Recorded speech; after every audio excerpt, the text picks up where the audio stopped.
Good evening, lovely tubers. White Mexican back again with another Market Watch Investments video tonight for you guys. Getting things kick-started, we're going to start off with Super Rejuvenation. Original OG prints of this were commons out of Generation 1, very nostalgic Legacy of Darkness. There was an ultra rare reprint, which is the latest reprint as an ultra rare from the Lost Art promotion. And then, of course, there's the super rare reprints from Legendary Collections for Joey's World, an amazing reprint set. I honestly would say my personal preference for this card would either be the first edition super rare original commons. Now, Legacy of Darkness,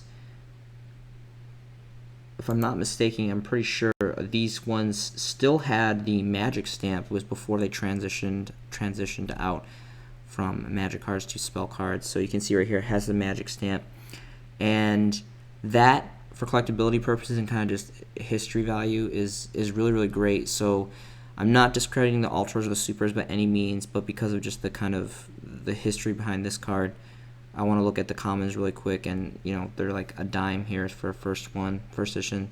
Not hardly any stacks on the first page, but 5+ pages to go through, so you guys can dig through that if you want.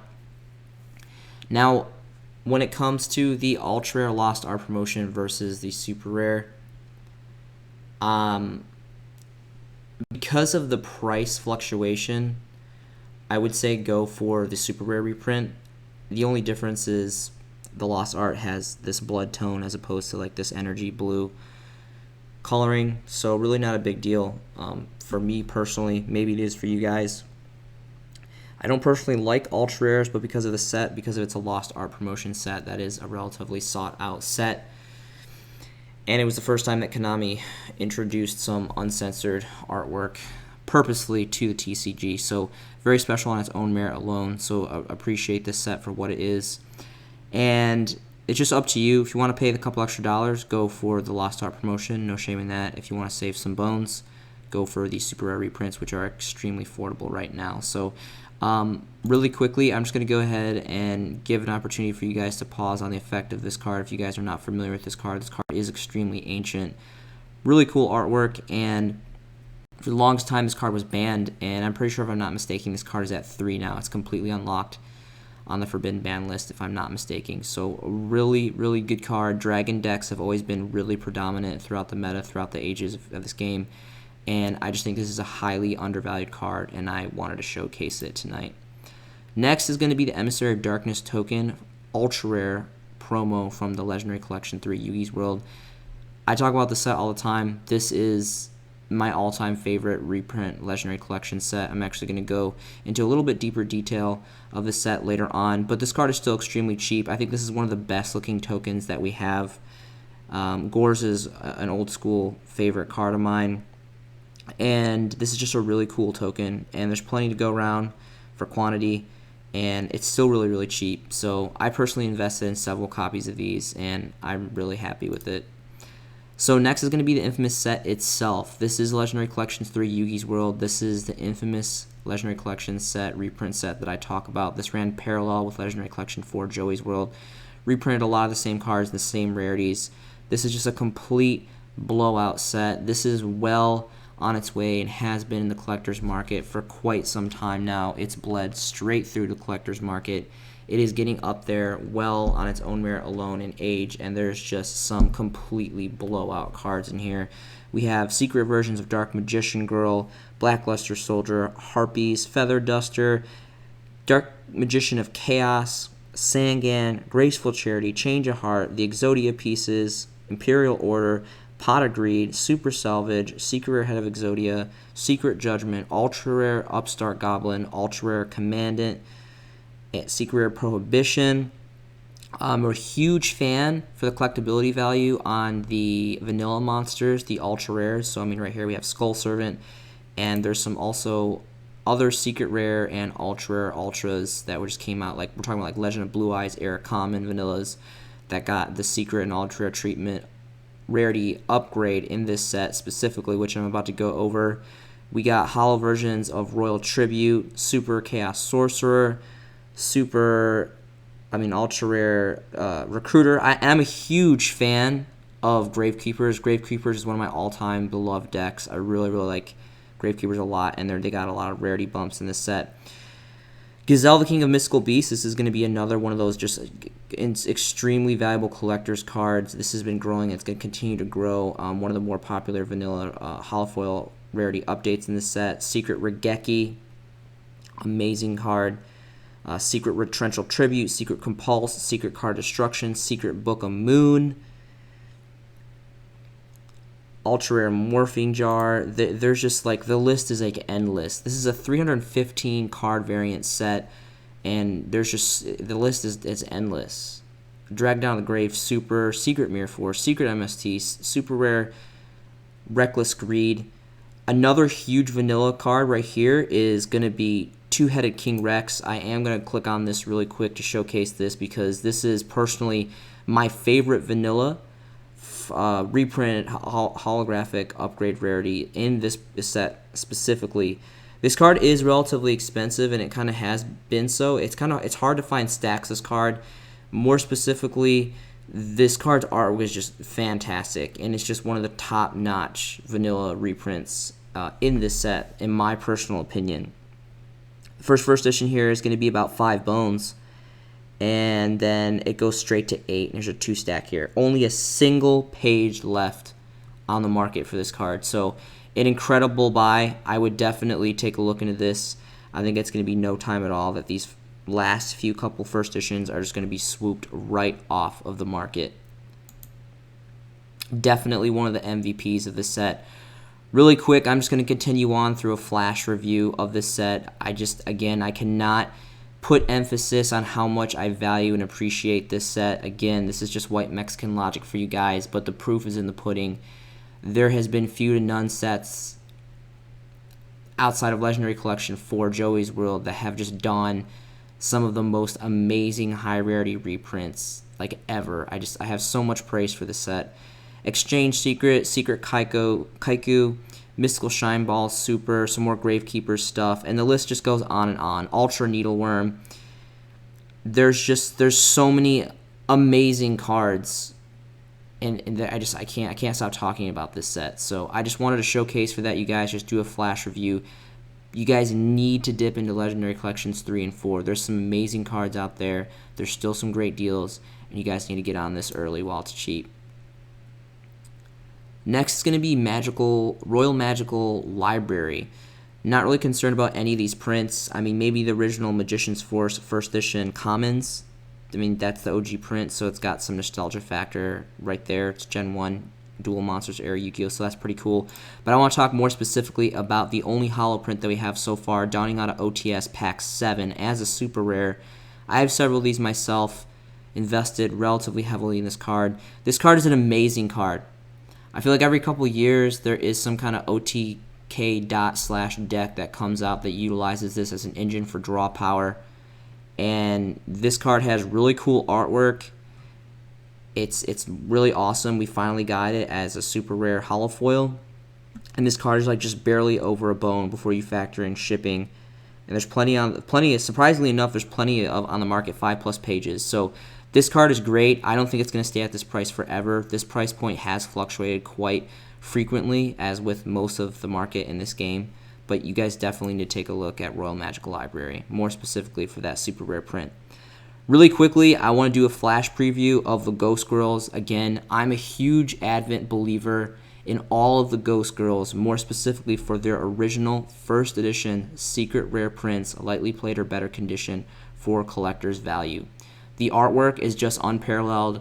The meta is ever changing, and the hand trap girls are interchangeable. They come in and out of popularity between the players and the game states. More specifically, without a doubt, Ash Blossom and Joy Spring and Ghost Ogre and Snow Rabbit are the primarily dominant out of all the Ghost Girls, because they're always pretty much good.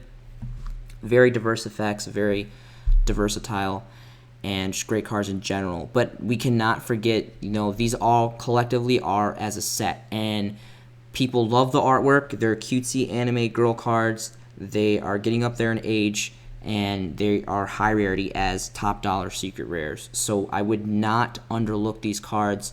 They're great for playability, but even more so, they are great for collectability, and that is what I put huge emphasis on these cards specifically.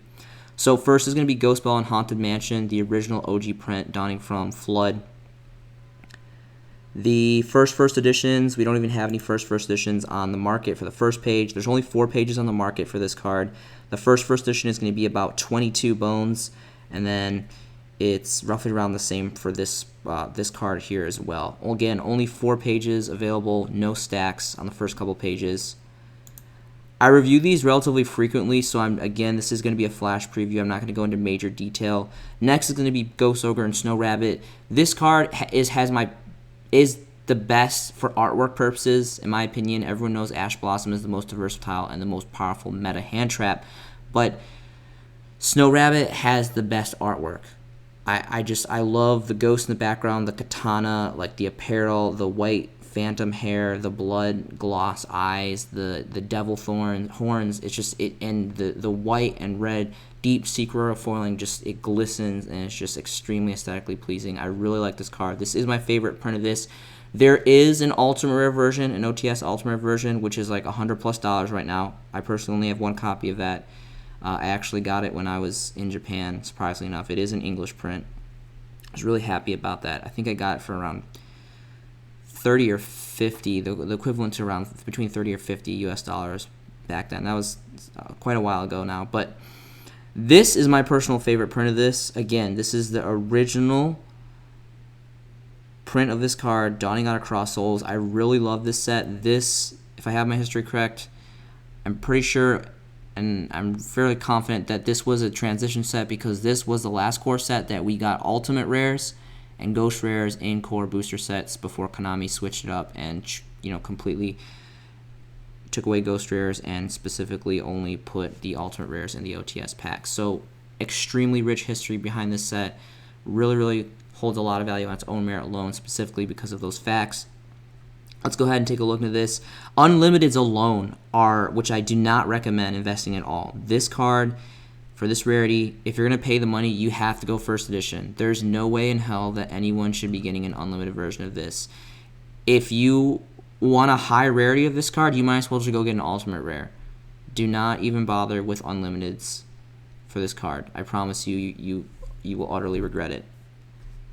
Personal opinion, preference, player preference again, but just high emphasis on that note.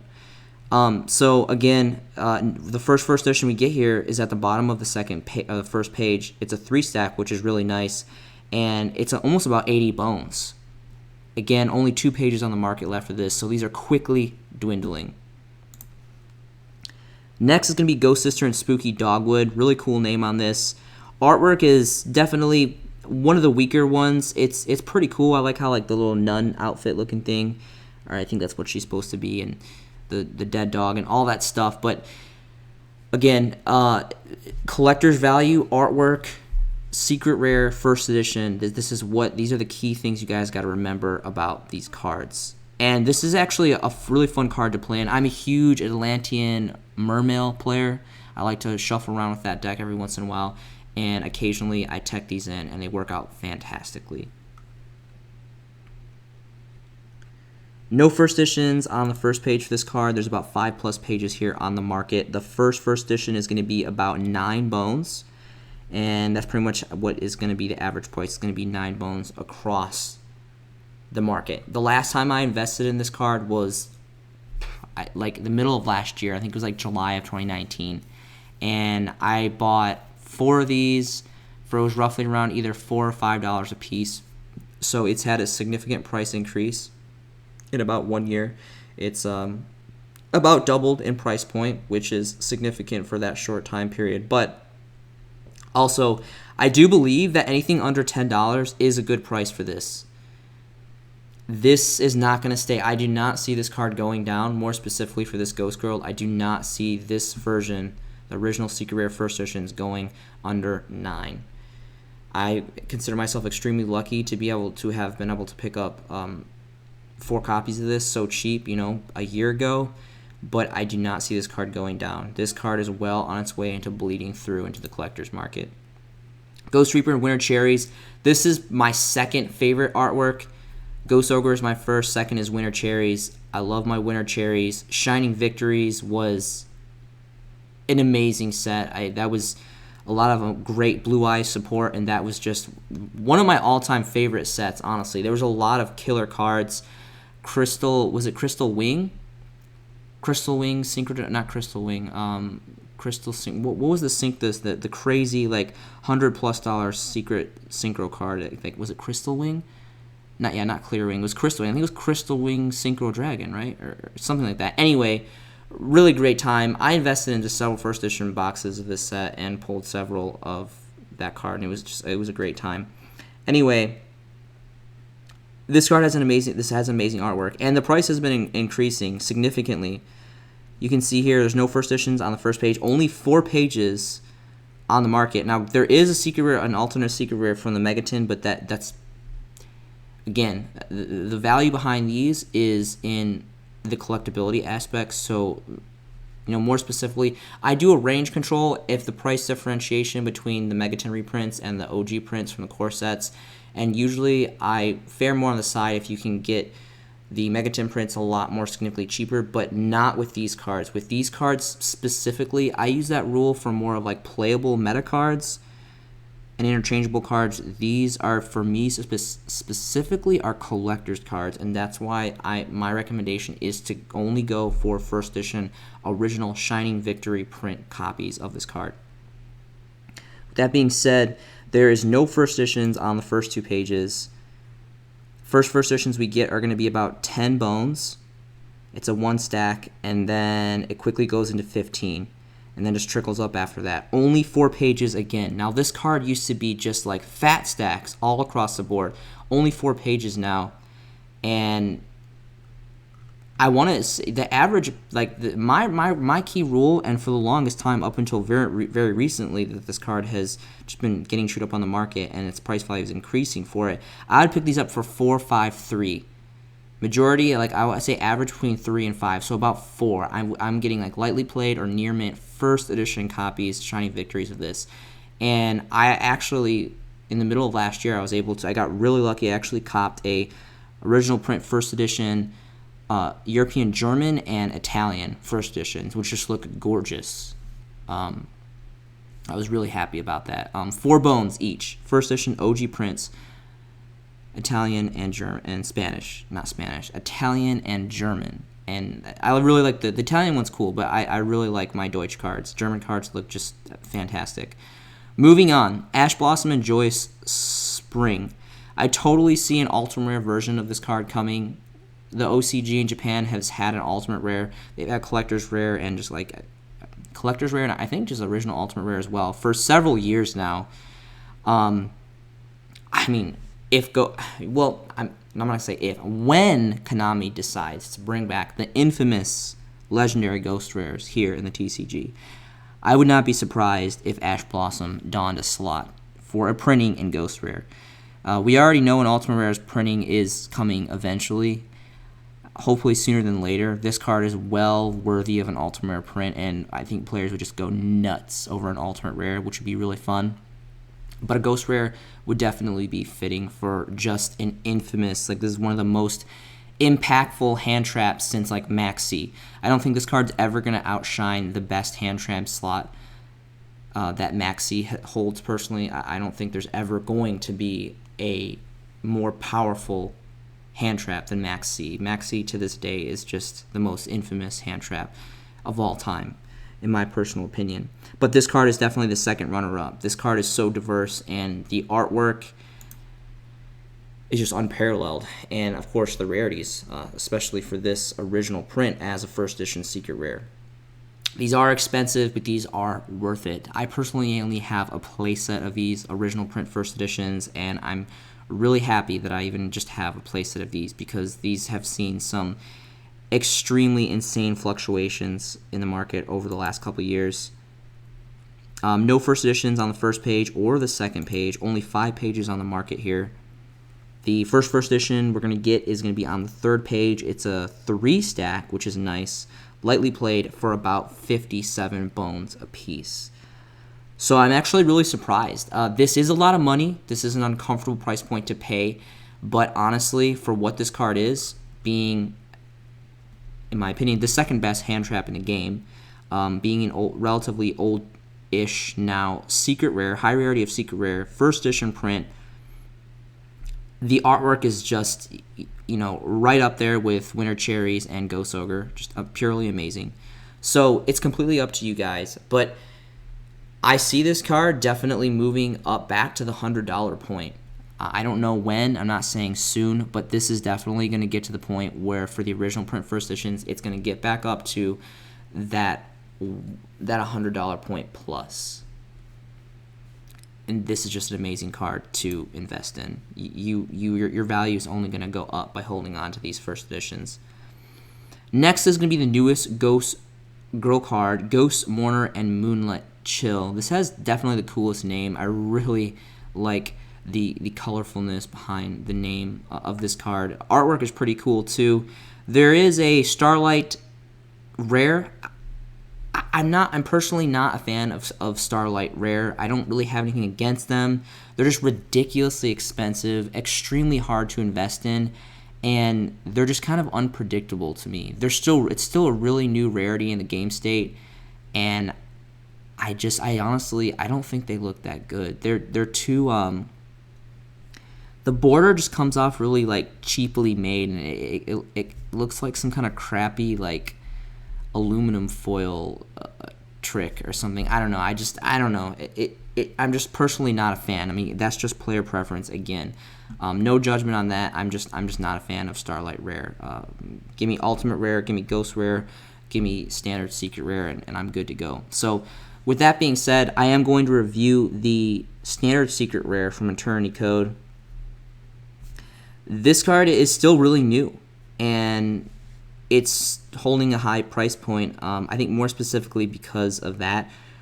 There's plenty in the market. There's 5+ pages. There's first editions all day long. Like dawning off the first page, it starts at almost about 26 bones, and then slowly trickles up after that. A lot of these are 1 sec, except for this 3 of right here. So it's completely up to you guys. I have a big fat 0 copies of this card. I have done nothing to invest in this card. I don't know if it will go down. Does it have potential to go down? I think it's a terrible hand trap. I don't like this card at all. Let me kind of backtrace. I like this card for collectability purposes and being a high rarity with secret rare and being part of a Ghost Girl hand trap package. That is the value that I see in this card. But outside of that, the artwork is cool. But it's more so of its name and like the collectability of like the grouping that it goes in that holds value. As far as playability, I think it's the worst hand trap that Konami has ever made. So I think personally that it definitely has potential to go down. But eventually, as it gets a lot older and a lot harder to get, it's going to go up. Next is going to be Fire Princess. There's 2 prints that are interesting. There's the Legendary Collection 3 Ultra Rares, which actually looks surprisingly nice. The gold foiling on the name looks really nice with this artwork, with like the fire and just the dark artwork of this card. But the best is going to be the original super rare OG prints from Labyrinth of Nightmare. Again, Labyrinth of Nightmare Generation 1, very nostalgic, dual monsters era Yu-Gi-Oh! This is like the genesis of Yu-Gi-Oh! We're talking about. Really great stuff. I talk about this era Yu-Gi-Oh! I don't think there's a single Market Watch Investments video that I create that I don't talk about some Gen 1 Yu-Gi-Oh! Goodness. More specifically, of course, this is, again, now this card is all about artwork. I'm sure just like back in the day of yesterday, and eventually there's going to be some kind of burn combo that could potentially utilize this card, maybe not, but it's the artwork. This picture is terrible. That's actually anyway, I'm sorry. That message just made me super happy on Facebook. I don't know if that notification popped up on the screen or not, but anyway, this card is great for artwork. I love the artwork and the age, the pure just ancientness of this card, and I really love old school first edition super rares. So 5 pages on the market, and there is no first editions here on the first page. There is no first editions on the second page. Here on the third page, we see our first edition is roughly around 2 bones from Alternate Universes. Pretty cool name. And then there's another one here for about 2 bones. But what I'm getting at is there's really just not a lot of fat stacks of this card. And it's slowly starting to go away. There is a 4 stack right here for 2. And this is only 99-cent shipping on that. So this is pretty cool right here. So there is first editions available, but they're not really available in fat chunks. This 4 stack is probably, if I was to take a good educated guess, was probably the fattest stack that the market has right now. Again, this card just has amazing artwork, and I think the collectability is right there. And it's extremely old. It's hard to get and again, this is only for first editions. Next is going to be Mark of the Rose, more specifically the Ultimate Rare Prints. The reason why I want to review this card is because not that long ago, I think it was back in maybe like May or June of this year, I invested in I think 6 or 7 copies, lightly played first edition Ultimate Rare of these, and I think I paid like, I'd have to go back in my purchase history, but I want to say it was like 6 or 7 bones a piece for these. And if we look at it now, only 4 pages on the market. Plants have always been really fun and really high populated on the player base and just fan favorites. And the first edition here is 24. So I mean, it's over tripled in 2 months plus. It's tripled in price point. And I mean, I think it's rightfully so. It has amazing artwork. This kind of reminds me of like Vampire Lord, but like a female version or something. And again, Crossroads of Chaos was a really big popular set. This was the set that donned Black Rose Dragon, the synchro card, which is just right up there with the infamy of Stardust Dragon from Duelist Genesis. And there's just it's an old school Ultimate Rare, amazing artwork, and it has great synergy with plants. And I just think that it's pretty incredible that its price fluctuations have gone so high so relatively soon as well. Next is going to be Mystical Fairy Alfuria. I believe that I haven't really reviewed this card a whole lot. Again, this is another card more specifically just for collectability, mostly based off rarity and artwork, with majority of these cards that I talk about for collectability purposes. Artwork is just phenomenal. This chick looks like an elf or a fairy out of like Zelda or something. Really, really cool. She has grapes on her magic pimp staff. Like that's unparalleled. That's legendary. I think that's pretty cool. Anyway, there's another print of this. It came out as like an Ultra or a Super or something from one of the Advent calendars. Rendered useless. You really don't worry about it all. Again, you have to go original first edition prints from Cosmo Blazer for this card. I just think this card has fantastic artwork, and Cosmo Blazer is a relatively old set now, and again, it came out as a high rarity of secret rare. So no first editions on the first page, only 4 pages on the market. This is a really obscure card that really no one talks about. Its effect is pretty terrible. It's really nothing to... It's not for playability. Again, this is specifically for collectors via artwork. And here's one, a lightly played first edition for a little bit over 2 bones. And moving on to the third page, here it's about 3 bones. And there's not a lot of stacks. Here's a 2 stack here, and there's just really not a lot of availability. Again, this is a really obscure card that I've never really seen or heard of anyone really talk about this card. But my viewpoint is a lot of the cards that I feature here on my channel is, I would say that I am collector's market value orientated. So that's kind of why this is going to pop up on my channel every once in a while. Twin sister over here is going to be Ghost Fairy Elphobia. This is a solo print still to this day, dawning as a super rare from Lord of the Tachyon Galaxy. Really cool set.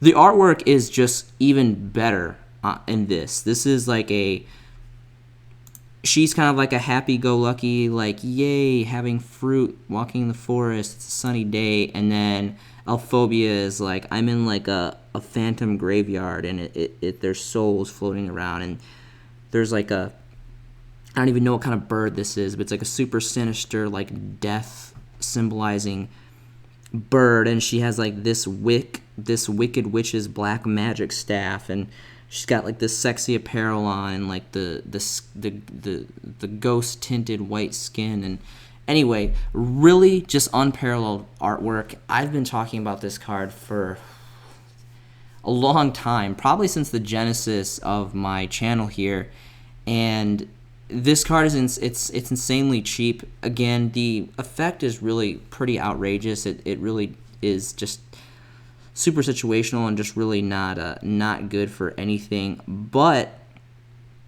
it is a solo print. It has amazing artwork, and I mean, I just think that this is great for collectability. There's one for like a quarter bone here before you factor in shipping. And here's another one here, and another one here. There's 5+ pages, so there's plenty to go around if you guys want to dig. Obviously, because it's so cheap, you want to find some good first edition fat stacks to buy in bulk.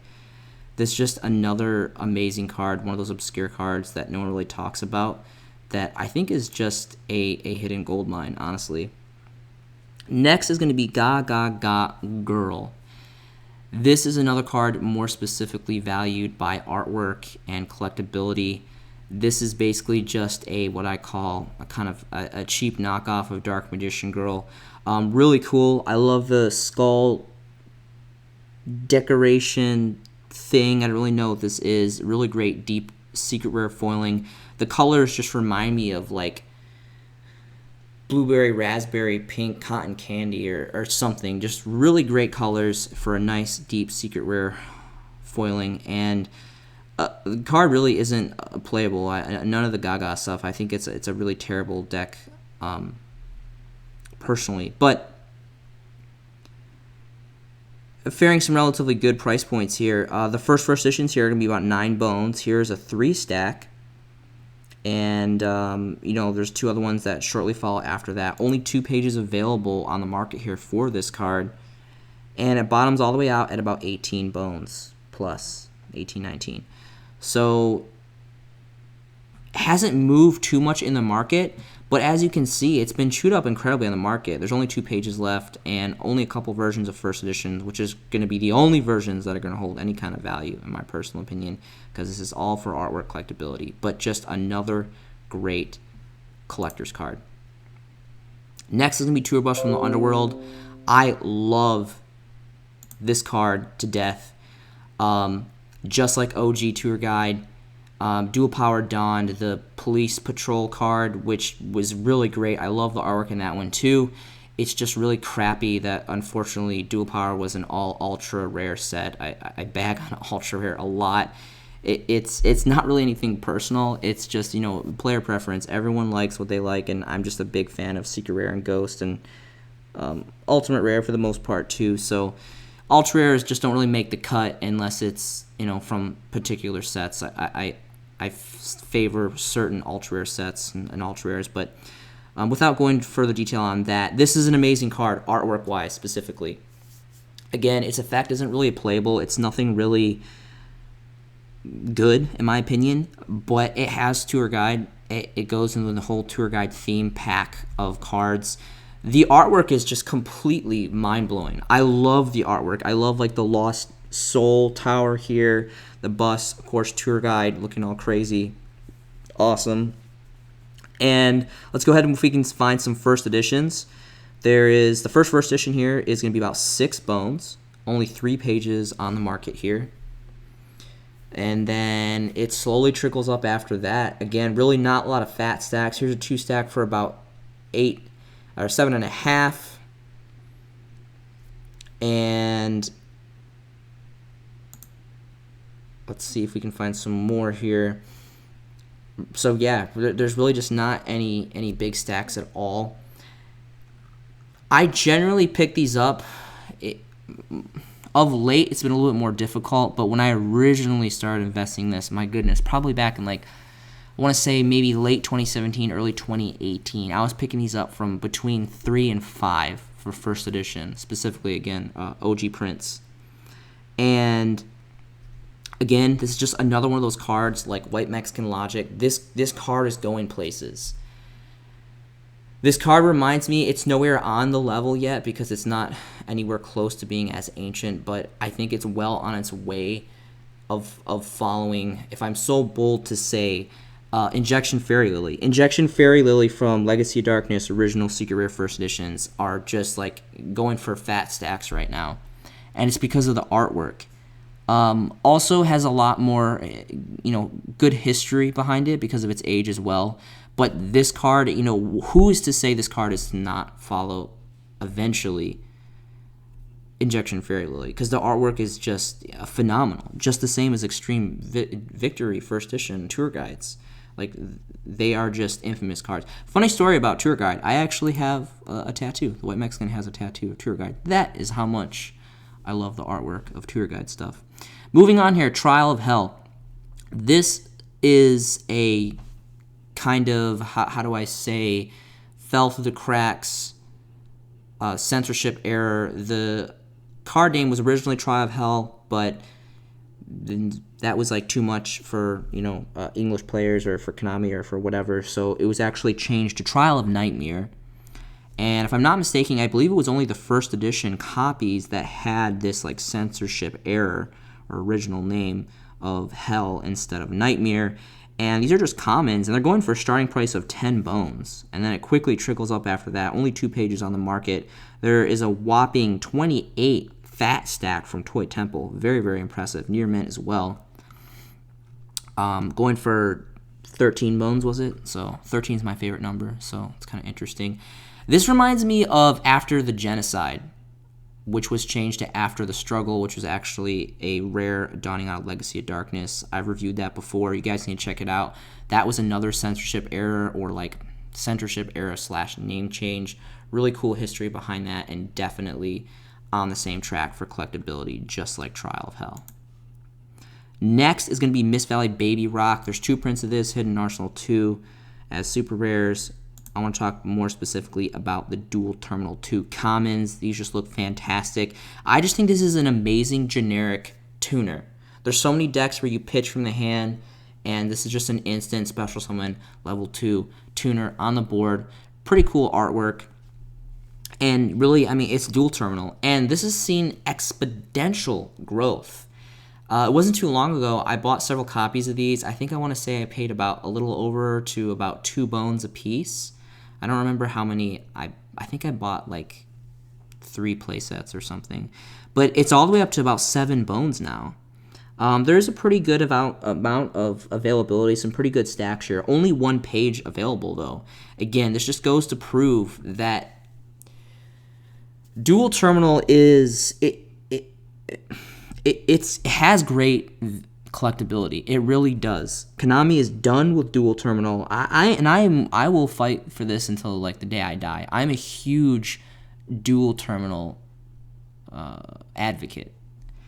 Konami has not expressed any communication of reviving this rarity, dual terminal rarities, and they are no longer being manufactured. And there's some really great cards that were produced in these sets and these rarities. So on that own merit alone, it puts a lot of great history and collectability behind the cards. Plus, there just being some really awesome cards like Mist Valley Baby Rock. Next is going to be Painful Choice. A couple of different prints here. Really nothing to be concerned of besides the original Magic Ruler, not Spell Ruler, Magic Ruler. There was a whole conundrum about there being a very, very, very small first edition run of Spell Ruler. The majority of, if pretty much all of Magic Ruler holds all the first edition prints for this set.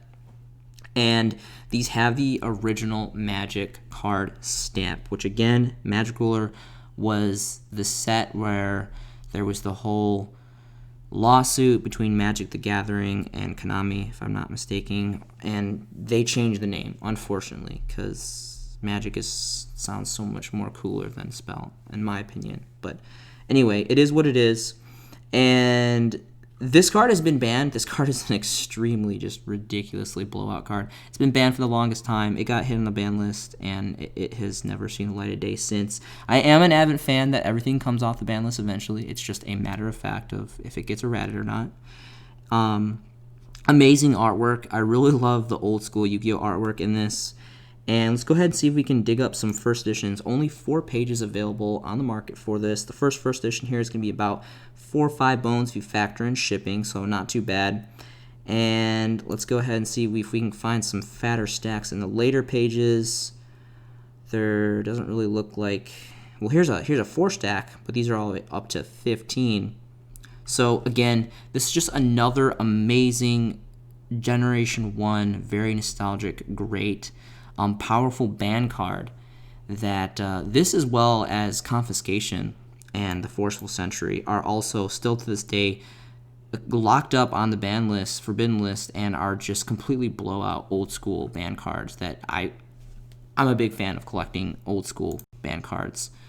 So there's that for you guys.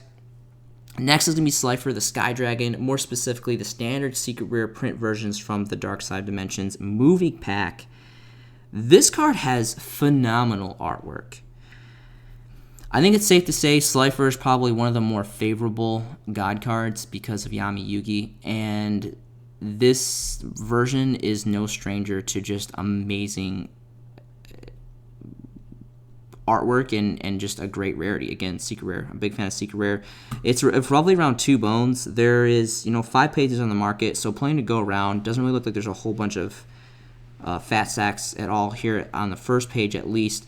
Really quick, I want to show you guys an alternative version because it kind of depicts like the lightning a little bit better, because the artwork is phenomenal. It's really hard to kind of see. That photo definitely doesn't do it justice. It definitely is the best rarity, the standard secret rares. But if you look at the gold version, I'm not saying to buy this gold version. I think this gold version looks like utter garbage.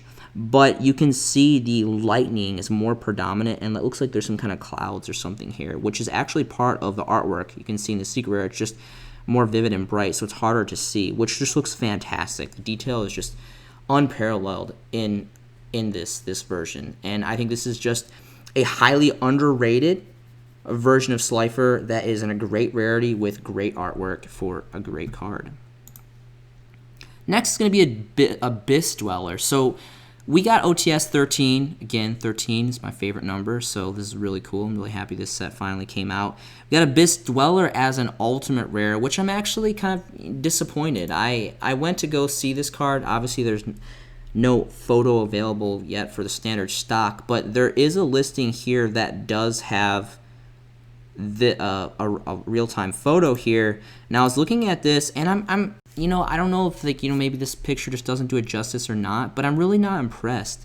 The ultimate foiling on this just comes out very light and not very predominant. It looks almost just like an ultra rare to me. I can hardly tell it's an ultimate rare, and again, this may just be the photograph. I'm not really sure. This card has been increasing though, because it's Abyss Dweller, and it's a fan favorite card. It's one of the most powerful rank 4s of all time, undoubtedly, and a fan favorite. People love to pack these in their extra decks, rightfully so. And honestly, if it came out better, I mean, this is still super expensive too, though. I mean, I love Ultimate Rares, don't get me wrong, but dropping almost near 100 bones for a single piece of cardboard is an investment better taken with more thought, in my personal opinion. Personally, I would go for the original OG Super Rares out of Abyss Rising First Editions exclusively, which, really quickly, let's go ahead if we can find some of those. The last time I checked, I think they're about 3-ish bones.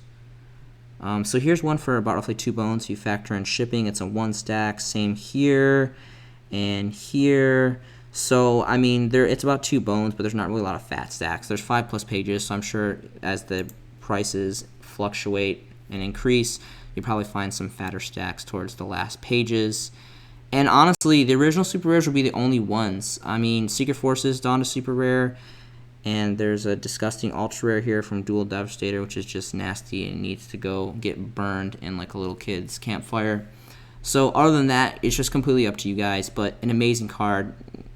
With all that being said, I'm still happy that we finally got an ultimate rare, even though it looks kind of like not so good.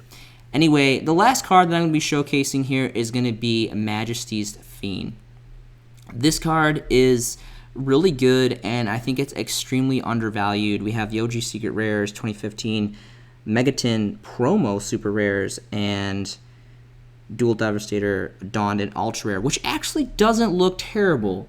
I bag on Ultras a lot, but you know, because of the artwork and the lighting and kind of just everything, like it looks good. It actually, I think it looks good in Ultra Rare, but it's not going to come anywhere near as amazing as the original Primal Origin First Edition Secret Rares, which are about 5 bones right now. You can pause the video. Really short effect if you guys aren't familiar with what this card does. Twin brother to Vanity's Fiend. Vanity's Fiend is good too, but I'm a huge anti-meta player, and honestly, I'd rather just run Fossil Dyna with a Moon Mirror Shield or some other equip card to defend it, because you don't have to tribute for it, and plus you can flip and destroy cards with Fossil Dyna, and I think Fossil Dyna has cooler artwork. But this card is different. This card stops monster effects. It's got really cool artwork. It's a relatively older set now, Secret Rare First Edition, high rarity, and the First Edition prints are about 5 bones. You have, you know, one here for 5 bones, and then we move on to the second page. There's one here for a little bit over 5 bones. Same with this one. And same with this one, and the pages just continue on. I think this is a highly underrated card.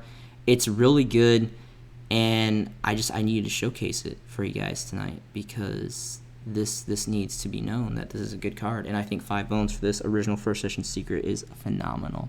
I have social media. The link is going to be below. Facebook Messenger is the easiest and most effective way to get a hold of me.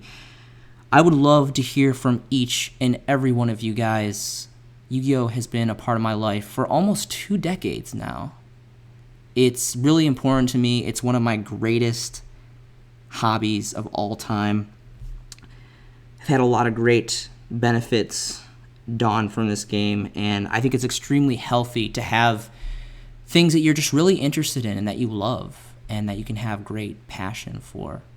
The friendship and the brotherhood that this game brings, in person, online, day to day, is just phenomenal. And I've met some of my greatest and closest friends via this Yu-Gi-Oh! Card game, and it has been an amazing trip.